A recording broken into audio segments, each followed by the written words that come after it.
Ijtimoiy soha obyektlarida kuz-qish mavsumiga tayyorgarlik ko'rilib, hozirgi kunda muassasalarda isitish tizimiga to'liq o'tildi. Lekin ayrim joylarda isitish tizimi bilan bog'liq muammolar afsuski uchrab turibdi. Hozirgi lavhamizda shu haqda so'z boradi. Angor tumani O'zbekiston mahalla fuqarolar yig'ini binosida bo'lganimizda kuz-qish mavsumiga qanday tayyorgarlik ko'rilganini siz tasvirlar orqali ko'rishingiz mumkin. Bino isitish uchun gazdan uzilib, ko'mirga moslashtirilgan. Lekin qishning qirovli kunlarida elektr toki bilan bog'liq muammo paydo bo'lsa, bino qay tarzda isitilishi bizga qorong'u. Binoda kuz-qish mavsumiga ko'mir zaxirasi ham shakllantirilmagan. Mahalla yetiligi qish kunlari qanday qilib sovuq havolarda faoliyatini olib borishadi?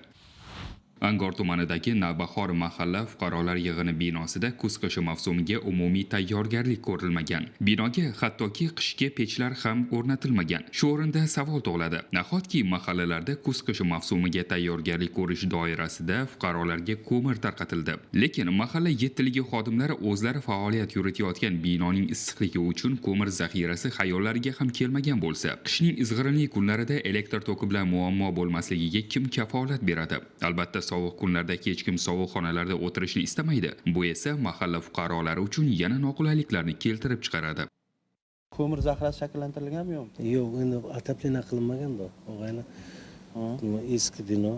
Mahalla yetiligi shu binoda o'tirasizlar, to'g'rimi? Bu yerda keyin yonboshda, keyin bu yerda profilaktika inspektor, narada profilaktika inspektor uyi xonasi. O'sha ikkita binomiz bor. Lekin issiqlik ta'minoti yo'q-da, elektr energiyadan tashqari. Yo'q. Hozir ko'mir yoqishga iloj bormi? Yo'q, mo'ljallanmagan unga. Tumanda joylashgan Angor tuman axborot kutubxona markazida yaratilgan shart-sharoitlarni ko'rib havas qiladi kishi. O'quvchilarning bo'sh vaqtlarida kelib bilim olishlari uchun xonalar issiqqina bo'lishi nur ustiga a'lo nur. Ammo qarangki, ushbu bino ham kuz-qish mavsumiga umuman tayyor emas. Bino gazdan uzilib, ko'mirga moslashtirilgan.